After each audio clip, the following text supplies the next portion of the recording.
Voici une conférence présentée par Catherine Josselet, déléguée épiscopale pour les mouvements et associations de fidèles, et assistante de Monseigneur Hervé Gosselin, évêque d'Angoulême.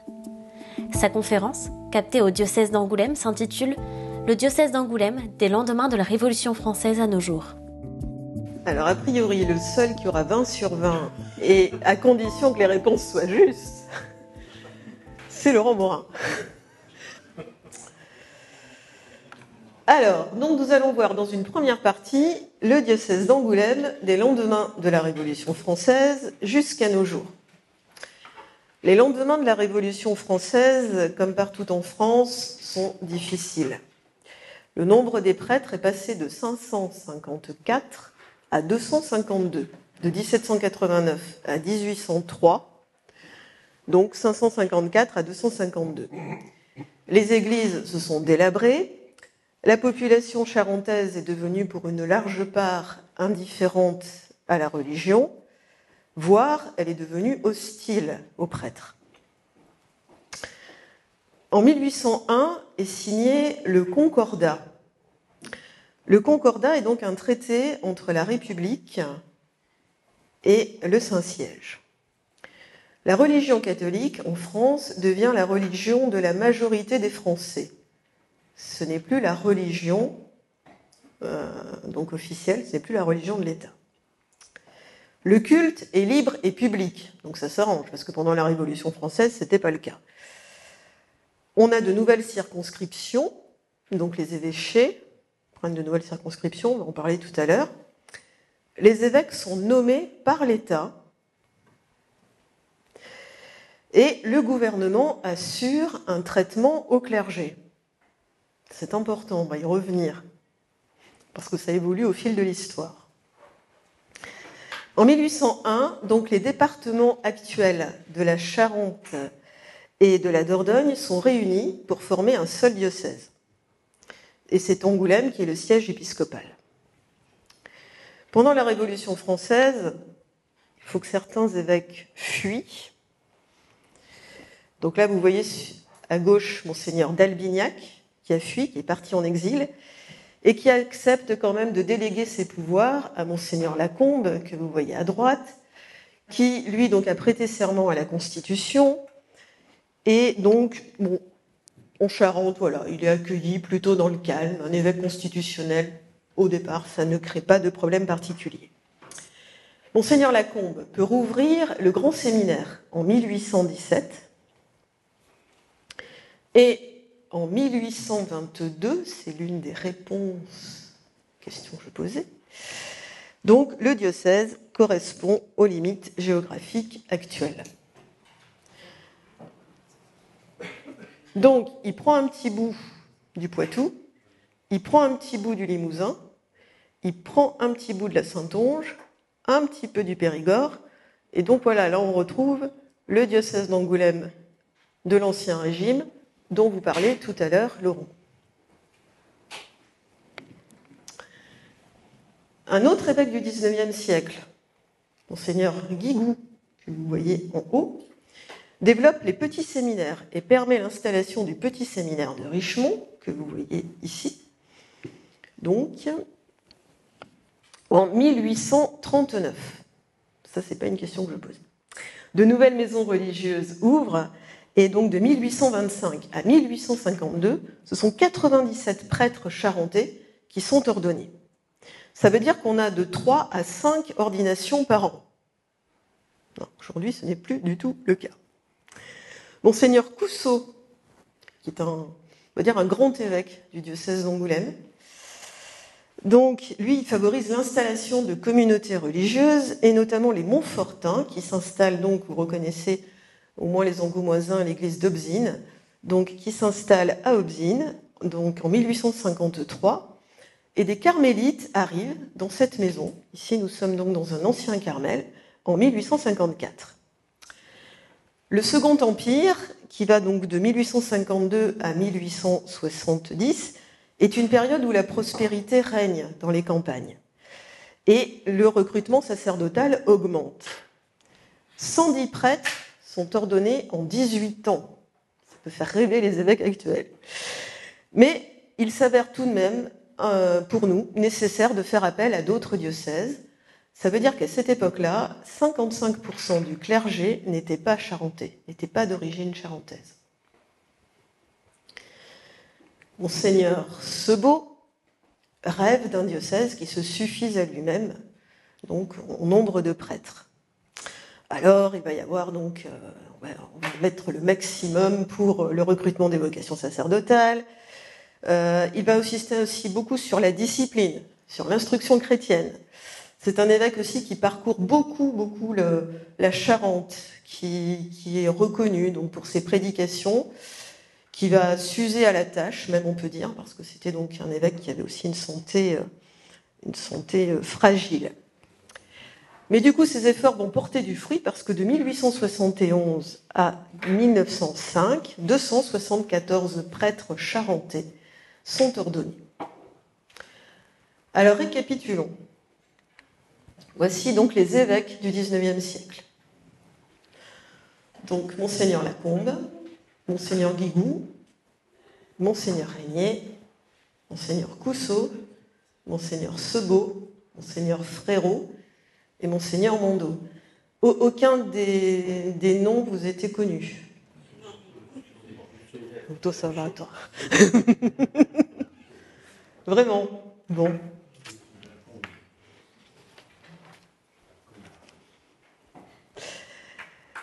Malgré des paroisses bien pourvues en prêtres, quand même, quand on compte le nombre de prêtres, il y avait un prêtre par clocher, quasiment, la pratique religieuse atteint un niveau, allez, on va dire médiocre, pour ne pas dire critique, et le recteur de l'Académie de Poitiers, en 1858, écrit cela dans un rapport.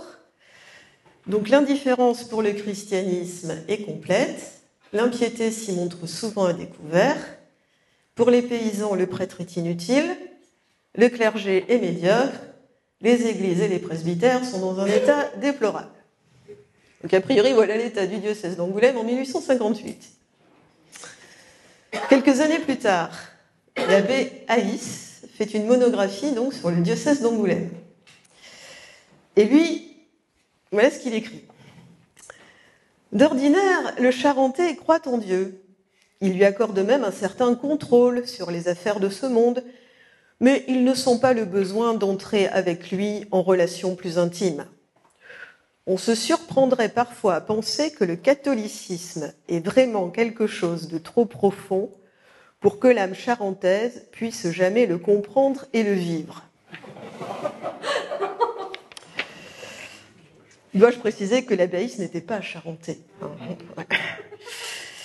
Les quelques gestes religieux des grandes époques de la vie sont regardés comme des formalités sans importance, mais on tient à ne pas s'en priver. On professe même volontiers qu'il faut de la religion pour maintenir un peu de morale ici-bas.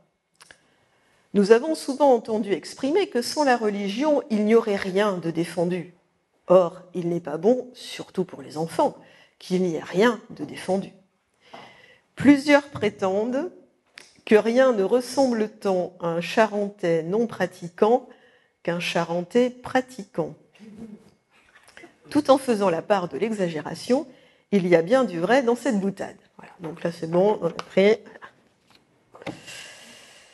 La Troisième République, qui commence en 1870, va de pair donc avec l'anticléricalisme et la laïcisation de l'État. C'est ainsi que l'enseignement public, donc avec les lois Ferry, devient laïque, obligatoire et gratuit. Donc les lois Ferry, c'est 1881-1882. Et donc, bien entendu, l'enseignement catholique, donc les établissements catholiques tenus par les congrégations, donc là, évidemment, elles vont subir les conséquences. Donc, après la Révolution, parce que pendant la Révolution française, donc toutes les congrégations, toutes les communautés religieuses ont dû s'exiler. Donc, après la Révolution, les congrégations sont revenues, petit à petit. Mais elles n'étaient pas autorisées par l'État. Mais bon, on a laissé faire. Donc, elles se sont réinstallées, mais avec la Troisième République, donc il y a toute une série de lois qui interdit les congrégations. Donc, ça veut dire que les congrégations non autorisées sont interdites. Vous voyez le truc. Donc toutes les congrégations sont bons, et notamment bien les carmélites qui étaient installées là. Elles partent en 1904 et elles vont s'installer. Où ça? Je ne vais pas poser la question là. Corée. Presque. En Nouvelle-Zélande. Elles fondent un Carmel en Nouvelle-Zélande.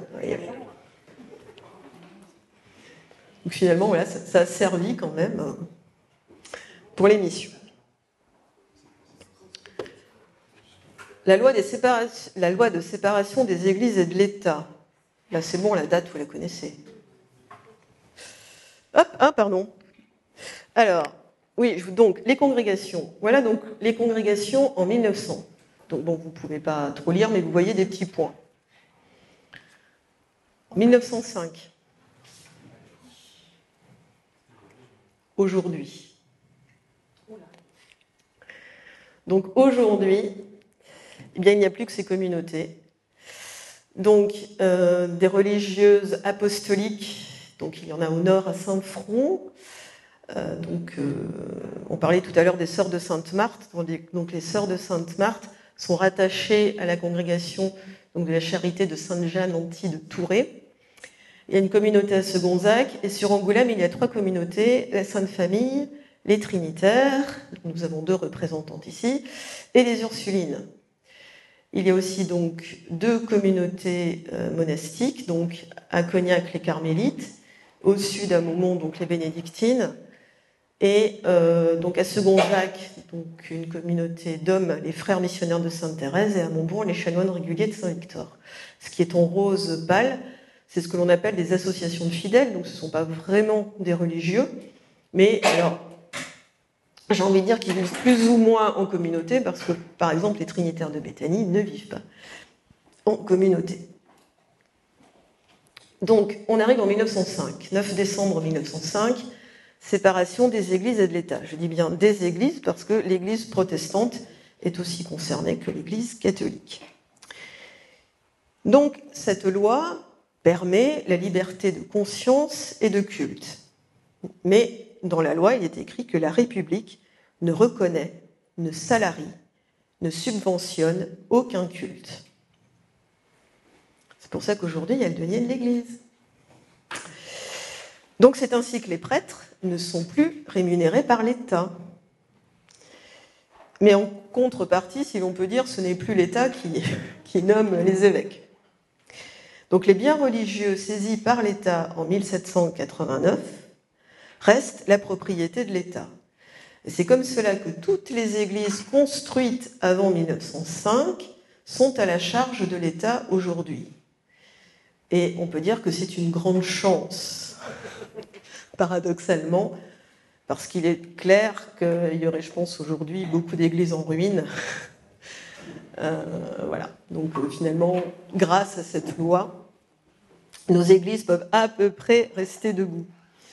Au moment de la loi, juste avant, après, il y a l'histoire des inventaires. Donc ça veut dire que l'État, des officiers de l'État vont passer dans toutes les églises pour faire l'inventaire des biens de l'église. Et ça va aller jusqu'à ouvrir les tabernacles, donc pour vraiment tout recenser.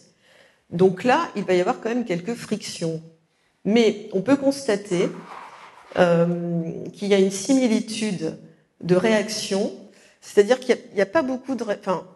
il y a quelques réactions, mais on ne peut pas dire que les prêtres choirentais soient vraiment vigoureux dans la protestation. Et ça rejoint un petit peu les chiffres de la Révolution française. On voit que les prêtres prêtent serment à la Constitution, et finalement, dans 1905-1907, ils ne réagissent pas non plus énormément. Contrairement à d'autres diocèses où là, ça va être beaucoup plus polémique, ils vont se battre, ça va être assez sportif, si l'on peut dire. Dans les années 1920-1930 est créé ce que l'on appelle l'Action catholique. Donc il s'agit de chrétiens qui se réunissent et qui, comme on dit, relisent leur vie. L'Action catholique promeut l'apostolat des laïcs. Et il s'agit donc, dans ces groupes, Alors là aussi, c'est l'objet d'une des questions, de voir, juger, agir. Donc ça suppose qu'on considère que les laïcs sont capables aussi de réfléchir par eux-mêmes, même si en général il y a quand même un aumônier qui est là, parce qu'il faut quand même veiller au grain. Alors du coup, il va exister plusieurs types d'actions catholiques. L'action catholique spécialisée qui est par milieu, donc on a l'action catholique ouvrière, l'action catholique rurale, des milieux indépendants, il y a l'action catholique aussi pour les jeunes. Alors dans toute l'action catholique qu'on appelle spécialisée, elle existe pour les adultes et pour les jeunes. Et puis il y a aussi donc l'action catholique générale, là, je recule une avancée, pour les femmes et pour les hommes. Pour l'action catholique générale, on sépare les hommes et les femmes. Pourquoi ça, je ne sais pas.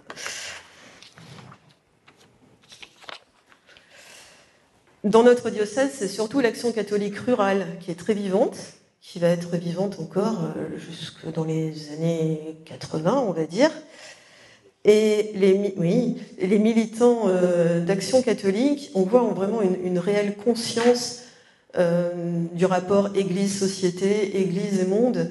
Et beaucoup de militants, comme on disait, d'action catholique s'engagent soit dans la vie politique, soit dans la vie sociale, la vie associative. On voit vraiment que c'est un beau vivier, finalement. Et puis alors, un petit cocorico charentais, je parlais donc de l'action catholique des milieux indépendants. C'est une Charentaise, Marie-Louise Monnet, que vous voyez, qui est la sœur de Jean Monnet, père de l'Europe, donc cognacèse, et qui fonde l'ACI, donc l'Action catholique pour les milieux indépendants. Et on la voit à droite avec le pape Paul VI, parce qu'elle est invitée, elle fait partie des rares auditrices laïques à être invitée lors de la 3e session du Concile Vatican II. Enterré à Cherves de Cognac. Voilà, donc enterré à Cherves, Richelieu. Concile Vatican II. Alors là, s'il y a bien des dates à savoir, et s'il faut bien retenir cela, c'est le Concile Vatican II. Donc en 1959, on a Jean XXIII qui est pape, qui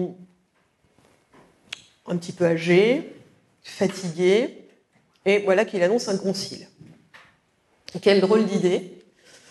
Bon, d'abord, personne ne sait ce qu'est un concile. Le dernier concile, il remonte à 1870.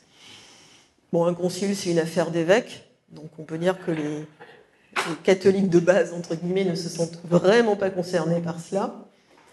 Bien évidemment, il n'y a pas non plus tous les médias dont on dispose aujourd'hui, donc le concile, c'est vraiment un événement très, très lointain. Et c'est Monseigneur Quérotret qui participe au concile, parce que Monseigneur Quérotret est nommé évêque coadjuteur en 1962, donc au tout début. Donc s'il est coadjuteur, ça veut dire que Monseigneur Ménien, son prédécesseur, est encore là. Mais Monseigneur Ménien, donc, s'il demande un coadjuteur, c'est parce qu'il est fatigué, donc ce n'est pas lui qui ira à Rome, donc c'est Monseigneur Quérotret qui sera présent à toutes les sessions.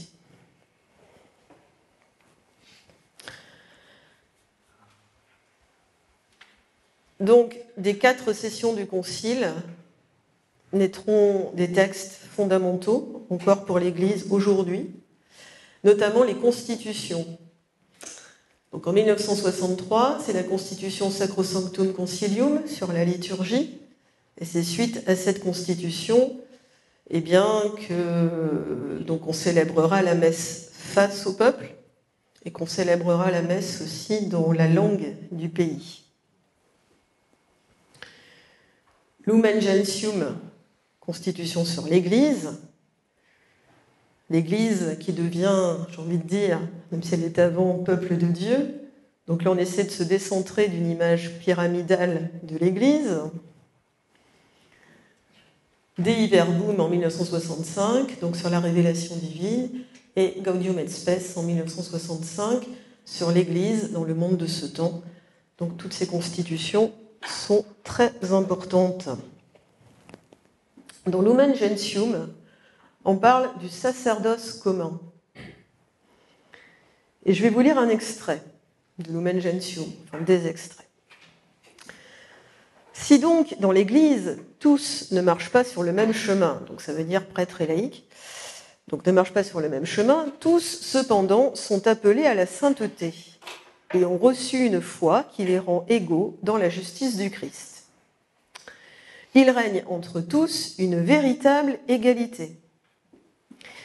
Les pasteurs de l'Église qui suivent l'exemple du Seigneur sont au service les uns des autres et au service des autres fidèles, qui apportent de leur côté aux pasteurs le concours joyeux de leur aide. C'est écrit. Ainsi, dans la diversité même, tous rendent témoignage de l'admirable dignité qui règne dans le corps du Christ. En effet, la diversité même des grâces, des ministères, contribue à lier les fils de Dieu en un tout. À ces constitutions s'ajoutent aussi d'autres textes que l'on appelle les décrets et les déclarations. La réforme liturgique est globalement bien acceptée en Charente, il n'y a pas... voilà. Et puis, il y a aussi, donc, peu à peu, va se développer la notion de la corresponsabilité, donc entre prêtres et laïcs et religieuses. On va parler un moment des équipes PRL, prêtres religieuses laïques.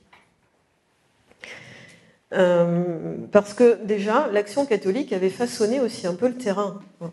Voilà, donc l'Action catholique, c'est être missionnaire dans son milieu de vie. Par rapport au concile, donc le seul moyen finalement de communication de l'époque, c'était les articles de Monseigneur Quérautré dans la semaine religieuse. Il n'y avait pas RCF à l'époque. Alors voilà ce qu'il écrivait. Alors c'est vraiment un tout petit extrait parce que c'était des textes très très longs.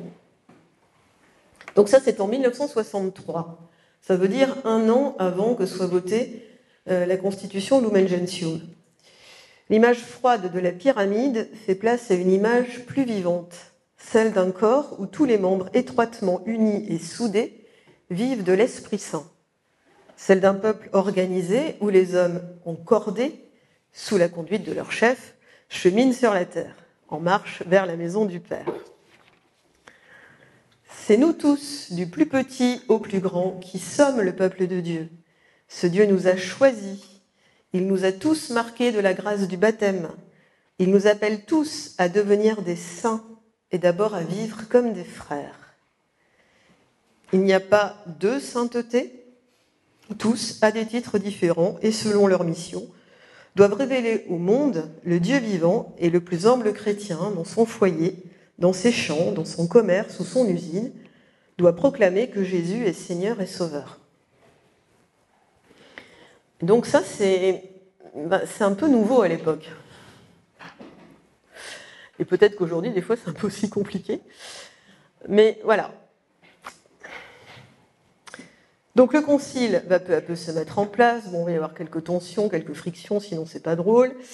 Mais bon, voilà. Donc des conseils vont se mettre en place aussi, dont je vais vous parler tout à l'heure. Et puis, on va refaire un bond dans l'histoire. On arrive au synode diocésain. Là aussi, c'est fondamental dans notre histoire. Le synode diocésain de la Pentecôte 1988, donc à l'initiative de Monseigneur Rolle. Donc nous sommes, il me semble, le 2e diocèse de France à vivre un synode diocésain après le concile. Donc nous étions à la pointe. Il faut 1 an de consultation. Donc là, c'était un énorme travail. Il y avait des questionnaires par thème. Enfin, certains d'ailleurs ici l'ont peut-être vécu. Le concile de 88, hein, oui. Donc des questionnaires, c'était un énorme travail. Et à la Pentecôte 1988, donc des délégués se sont réunis. La voix des laïcs avait autant de poids que la voix des prêtres. Et donc, des actes du synode ont été promulgués. Alors, vous voyez le titre du synode, « Faire route ensemble ». Alors déjà, c'est ce que signifie synode, hein, cheminer.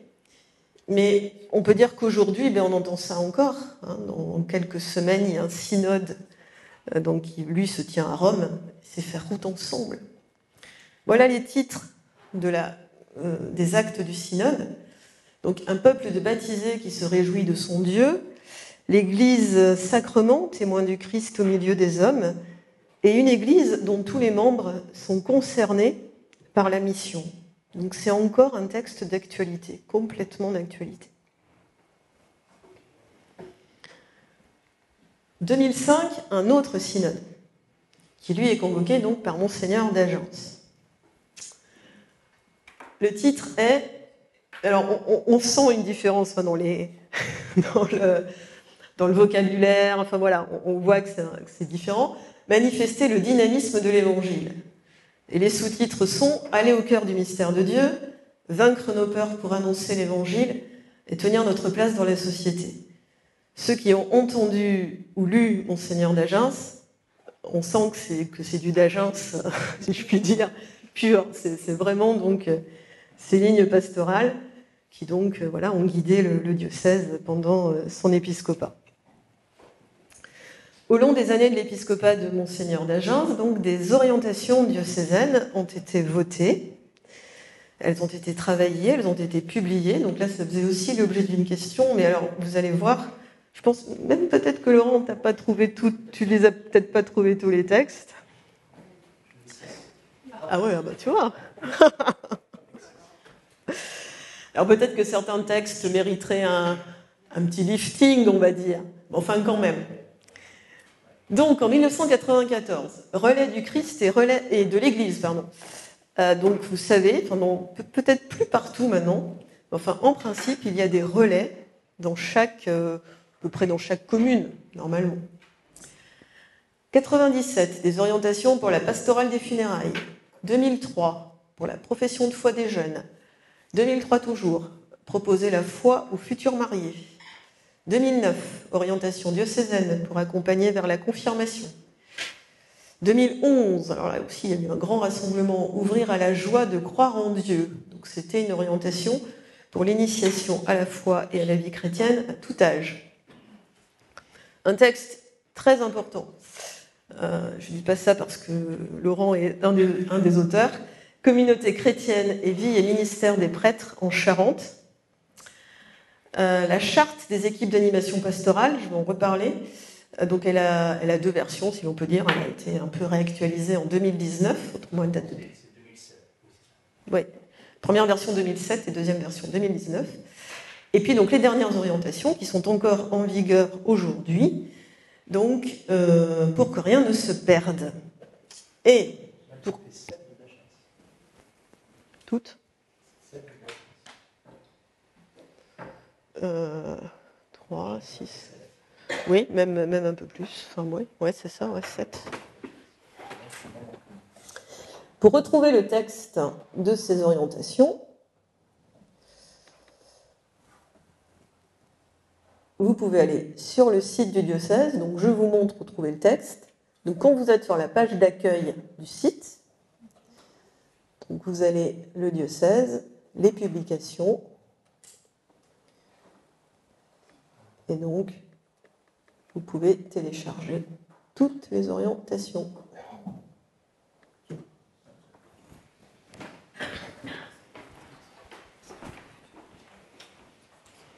Il y a un autre texte aussi qui n'est pas dans la liste, c'est l'événement du baptême, donc avec pour sous-titre une porte qui s'ouvre, donc qui date de 2016. Alors nous allons revenir sur les orientations diocésaines de 2018 dans quelques instants, mais là on fait un point. Voilà les évêques du XXe siècle. Là, je crois que vous connaissiez un petit peu plus les noms quand même. Donc Monseigneur Ricard, Monseigneur Harlet, Monseigneur Ménien, Monseigneur Quérotré, Monseigneur Roll, et il y a une libellule qui se promène là. Et donc Monseigneur d'Agence.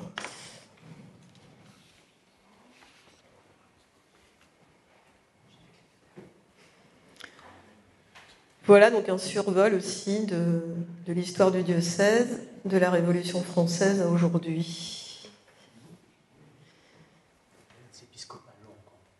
Oui, effectivement. Ce sont des épiscopales longs, comme le souligne Laurent. Alors, le premier, pas trop. Mais alors, le premier, c'est qu'après, il va aller lécher de Auch. Mais autrement, c'est vrai, mais enfin, même au 19e, hein, ce sont quand même des épiscopales longs. Bon, donc on peut voir. Bon, je crois que le plus long, finalement, c'est quand même celui de. Non, oui, Monseigneur Ménien, c'est pas mal. Monseigneur d'Agence. Marley, oui. Les évêques bougeaient beaucoup moins qu'ils ne bougent aujourd'hui. Aujourd'hui, ça dépend évidemment. Enfin, en général, ils bougent pas mal, pardon. C'est bon ? L'organisation d'un diocèse. Vaste sujet. D'abord, qu'est-ce que c'est un diocèse ? L'Église, enfin le Concile Vatican II a défini l'Église comme peuple de Dieu, corps du Christ et temple de l'Esprit.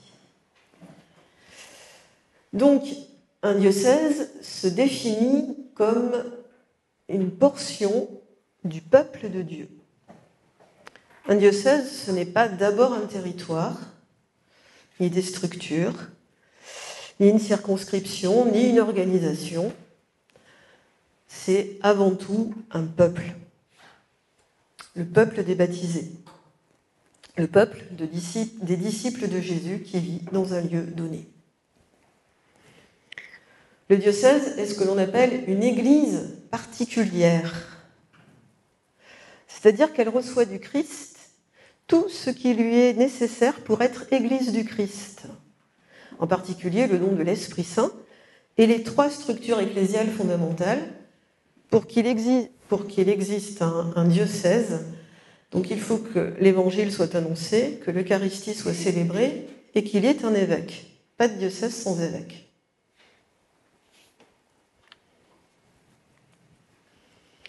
Donc un diocèse, c'est une portion du peuple de Dieu qui est confiée à un évêque au nom du Christ pasteur pour qu'il soit notre pasteur. Coopère à son ministère le presbyterium, donc les presbytres, pas presbytes, donc les prêtres qui partagent son ministère pastoral, les diacres qui sont des ministres ordonnés, et des laïcs, dont certains, donc les lèmes, ce sont les laïcs en mission ecclésiale, qui reçoivent donc une lettre de mission particulière pour une mission particulière. L'évêque est aidé des différents conseils et de tous les services et mouvements qui coordonnent, stimulent, animent les différentes dimensions de la mission de l'Église. Je vais revenir sur ces conseils et ces services. Je viens de dire qu'un diocèse, ce n'est pas d'abord un territoire, mais c'est quand même un territoire. Donc il s'inscrit, nous dépendons de la province de Poitiers. Donc nous travaillons donc avec les diocèses de Poitiers, de La Rochelle, de Limoges et de Tulle. Et notre position, qui est la plus centrale finalement par rapport aux autres diocèses, fait que les réunions de province se tiennent beaucoup ici. Donc c'est bien, ça fait vivre la maison diocésaine, c'est assez sympa. Donc voilà la dernière configuration du diocèse d'Angoulême. Les différentes taches de couleur, ce sont les doyennés. Donc ça veut dire que nous avons 5 doyennés. Qui savait qu'il y a 5 doyennés dans le diocèse ? C'est la carte de l'hospitalité charentaise. Pas plus. Et combien il y a de paroisses alors ? 40. Alors j'ai 40.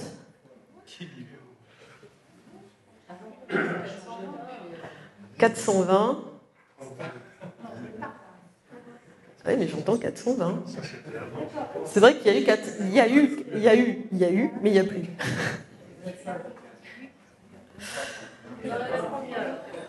Donc, les paroisses, vous les voyez là, hein, ce sont donc, voilà, Fagnan, Ruffec, la grande paroisse de Gonfolan, la grande paroisse Notre-Dame-des-Terres. Eh bien, aujourd'hui, il y en a 28. Il y en a 28, même on peut dire, depuis dimanche dernier, parce que dimanche dernier, il y a 2 paroisses qui ont fusionné pour devenir donc la paroisse Sainte-Joséphine-Bakita sur Angoulême. Donc, alors là, il manque. Alors bon, évidemment, c'est pas du tout lisible, mais là, dans le centre-ville d'Angoulême, donc il y a aussi des paroisses. Donc la paroisse des Saints Apôtres, la cathédrale, la paroisse du Sacré-Cœur, j'en oubliais, la paroisse Saint-Cybard sur Charente-et-Noire, je ne sais si elle est mise. Hein? Je crois que j'ai tout dit. Hein? Voilà, plus Sainte-Joséphine, Bakita. Question à la con. C'est quoi les deux petites en blanc là, sur le C'est ça. Alors, la question, c'est vrai, voilà. Donc, ces deux petites communes, en fait, donc, qui sont du département de la Charente, elles sont desservies quand même par le diocèse d'à côté. Et il me semble qu'il y a une paroisse, c'est bon. Non, là c'est celle qu'on récupère les gens. Voilà. Et inversement, ils sont récupérés des communes. Il n'y a rien du tout sur le truc. Il y a un transfert de deux communes d'un côté de l'autre. Oui, bon, il y a eu un trafic à une époque.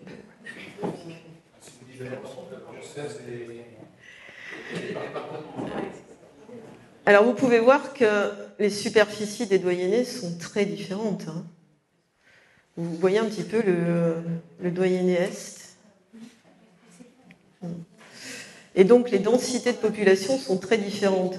Donc, le doyenné du Grand Angoulême est donc le plus petit en superficie, mais c'est le plus peuplé. Donc là, on a une densité de population autour de 184 habitants. En revanche, ces trois doyennés-là ont une densité de population autour de 30, 28, 30, 32. Hein. Et là, bon, Cognac, c'est un petit peu... Voilà, Cognac se situe... l'ouest, donc, se situe entre les deux, autour... Une densité de population autour de 28 habitants au kilomètre carré. Dans un diocèse, il y a ce que l'on appelle les services, que l'on distingue sommairement entre services pastoraux et services supports. Certains services supports râlent parce qu'ils se considèrent aussi comme un service pastoral, ce qui est le cas. On les considère comme services supports parce qu'ils sont au service finalement des autres services. Parmi les services pastoraux, donc, la catéchèse, le catéchuménat, donc là c'est la préparation au baptême pour les ados et les adultes, pastoral des familles, pastoral des jeunes, des vocations, l'écuménisme, les pèlerinages, sacrements et liturgie, santé, solidarité. J'ai mis l'enseignement catholique dans les services pastoraux, en soi, c'en n'est pas un, mais quand même. L'enseignement catholique donc, est représenté notamment au conseil pastoral diocésain dont je vais vous parler. Les services supports, eh bien, il y a bien évidemment la communication, la formation, l'économat, donc ces trois services, c'est très clair, ils sont au service des autres services, c'est le cas de le dire. La chancellerie, qu'est-ce que la chancellerie? C'est peut-être un petit peu plus obscur. Que fait le chancelier? Qui est le chancelier? Il respecte les lois canon et il s'occupe des archives. Eh ben voilà. Vous avez la réponse. Donc, c'est le père Champagne qui est actuellement donc, notre chancelier, mais ce n'est pas forcément un prêtre. Il y a pas mal de diocèses, de plus en plus de diocèses, où les chanceliers sont des laïcs. Il y a même des femmes qui sont chanceliers. Je ne sais pas si on dit chancelière, enfin voilà.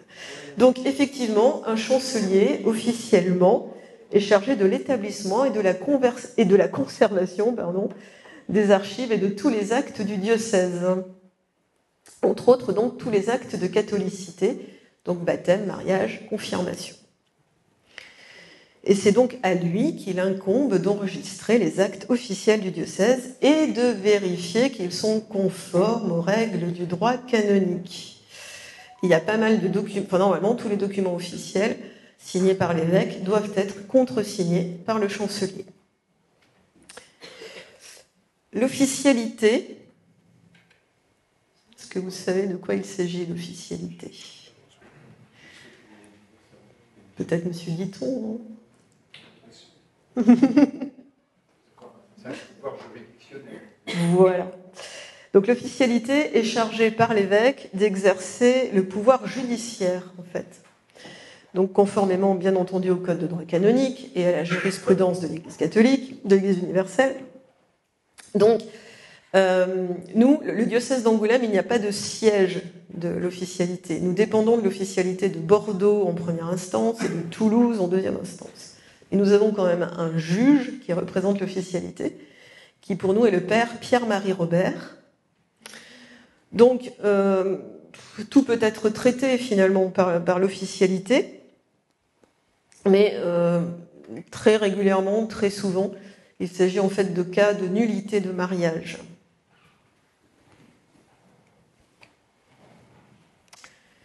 Et puis bien entendu, le service des archives et de la bibliothèque, le service des bâtiments du culte, parce que même si c'est plus nous qui finançons les travaux, on a quand même un droit de regard sur ce qui est fait dans les églises.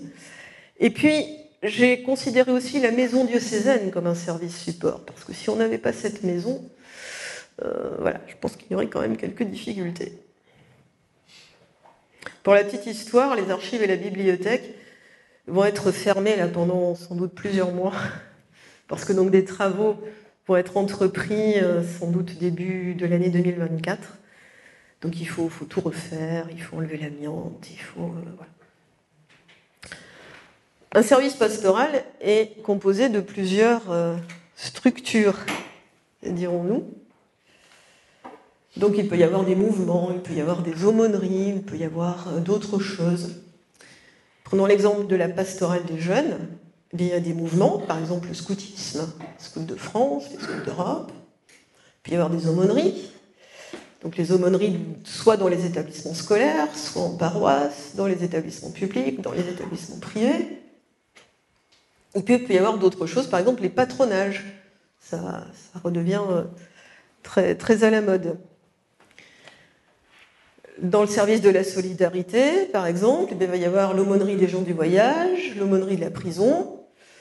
Il va y avoir des ONG, presque des associations caritatives, hein, comme le Secours catholique, comme le CCFD. Et puis il peut y avoir aussi l'Ordre de Malte, par exemple. Donc il y a toute une diversité. Au service pastoraux et administratifs s'ajoutent donc les conseils dans l'Église diocésaine. Donc les conseils, c'est la gouvernance. 5 conseils présidés par l'évêque.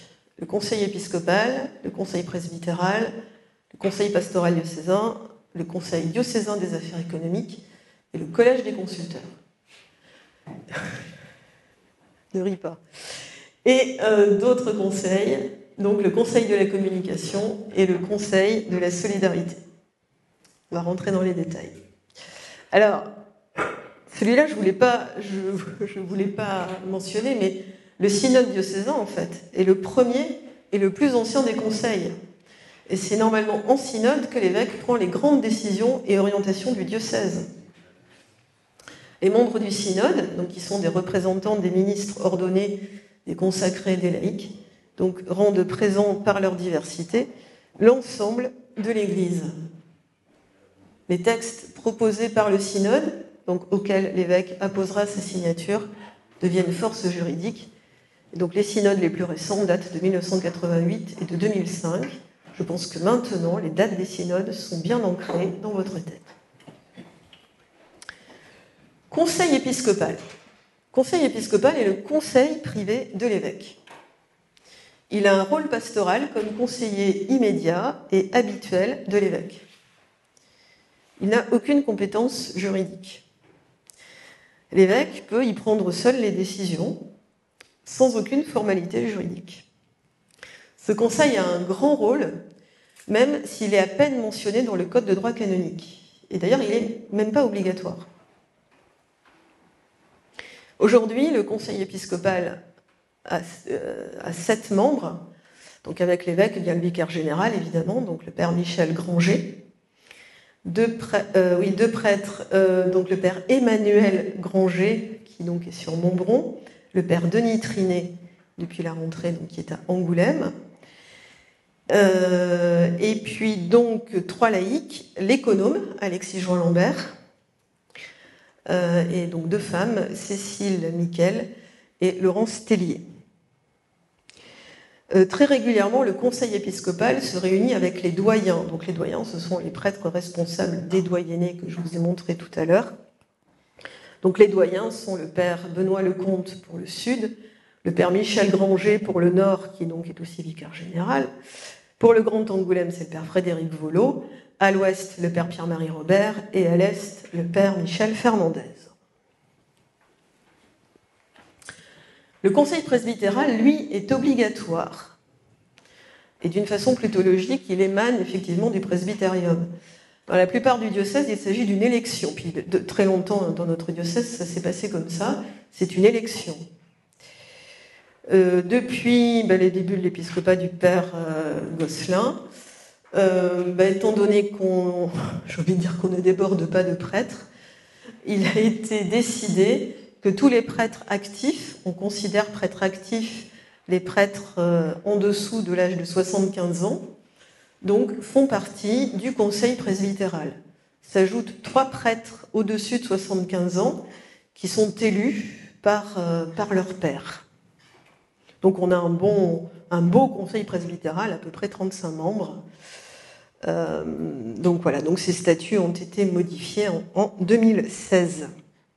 Ce conseil se réunit 2-3 fois par an et il y a aussi assez régulièrement un temps commun avec ce que l'on appelle le conseil pastoral diocésain dont je vais vous parler.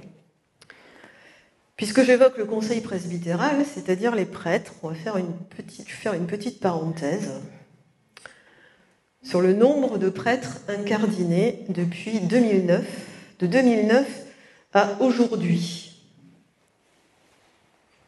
Quand je dis aujourd'hui, c'est aujourd'hui. C'est vraiment à l'heure H. J'ai tenu compte de tout. Donc on passe d'un peu plus de 75 prêtres en 2009 à 39 prêtres en 2023. Donc on voit que les années 2020-2023, ça se maintient autour de 40. Quand je dis nombre de prêtres incardinés, ça veut dire que ce sont des prêtres qui dépendent directement du diocèse d'Angoulême, qui ont été ordonnés dans le diocèse d'Angoulême, ou qui ont demandé donc, ce que l'on appelle l'incardination, donc des religieux qui sont devenus prêtres diocésains notamment, ou des prêtres d'autres diocèses qui ont demandé à être rattachés à Angoulême. Et là, ça concerne toutes les tranches d'âge. Donc sont bien comptabilisés les prêtres au-dessus de 75 ans. Prêtres incardinés aujourd'hui, 39. Les prêtres actifs, alors en dessous là, de 75 ans, donc en 2008, les prêtres, donc en bleu, ce sont les prêtres du diocèse, les prêtres séculiers, comme on dit, incardinés au diocèse. Donc vous voyez, ils étaient 36 en 2008. En orange, il s'agit des prêtres séculiers non incardinés, donc ça veut dire des prêtres d'autres diocèses. Donc ils étaient 4 et 18 prêtres religieux en gris. En 2023, des communautés religieuses sont parties, notamment les frères de Saint-Jean, donc il n'y a plus que 7 prêtres religieux. Le nombre de prêtres séculiers qui ne sont pas originaires du diocèse, notamment il y a de plus en plus de prêtres étrangers, donc ils sont 14 aujourd'hui. Alors pas tout à fait, parce qu'il y en a encore 2 qui sont dans leur pays, mais qui devraient arriver incessamment sous peu. Et donc les prêtres séculiers incardinés, on est pile poil à la moitié, 21 prêtres. Et encore, j'ai été généreuse, parce que, j'ai compté vraiment strictement, j'ai pris la règle en dessous de 75 ans, mais parmi ces prêtres-là, certains déjà ont de gros problèmes de santé, donc ne sont pas actifs au sens strict. Donc on est en dessous de 21. Hein. Est-ce que j'ai compté Guérougerie ? Oui, j'ai compté aussi des prêtres qui ne résident pas dans le diocèse, oui. Donc voilà, donc on est bien. Bon, alors Laurent résume à une quinzaine de prêtres. Oui, c'est ça. Vraiment actif, si je puis dire, dans le diocèse actuellement, c'est cela. Et donc, effectivement, très récemment, il y a le prêtre de Montmoreau, donc, qui dépendait du diocèse de Belle et Ars, a demandé à être incardiné. Donc, ça fait un prêtre donc, qui comptait aussi. Donc, un prêtre charentais de plus. Le conseil pastoral diocésain, lui, n'est pas obligatoire, mais il existe bel et bien. Et donc, les membres assument une certaine délégation de la portion du peuple de Dieu qu'est le diocèse. Donc, dans les statuts du conseil pastoral diocésain, qui ont été revus assez récemment, 2017, voilà. Donc, le conseil pastoral diocésain est établi et nommé par l'évêque pour orienter la pastorale du diocèse. Donc, c'est un conseil consultatif de l'évêque. Il est écrit que l'évêque en établit les statuts, mais pour en avoir été témoin, les statuts ont vraiment été débattus par les membres même du conseil pastoral. J'aime beaucoup cette expression. C'est là que se forge cet être ensemble et ce faire ensemble qui, dans l'Église, est sacrement du corps du Christ. Et donc, c'est le lieu privilégié de la formation de la conscience diocésaine. Actuellement, dans le conseil pastoral diocésain, il y a une vingtaine de membres. Donc, ce sont essentiellement quasiment tous les responsables des services diocésains. Il y a aussi les délégués épiscopaux. Il y a des représentants du bureau du conseil presbytéral. Et puis voilà, c'est à peu près tout. Donc c'est une vingtaine de membres, mais qui représentent aussi une diversité géographique, parce que tous ces membres-là sont issus de paroisses et de doyennés différents. Les membres du conseil pastoral diocésain ne sont pas là pour leur petite personne, ils représentent des réalités. Cette conférence a été captée au diocèse d'Angoulême par Nathanaël Defeuillé et a été présentée par Catherine Josselet. Elle est disponible en réécoute sur le site internet RCF Charente.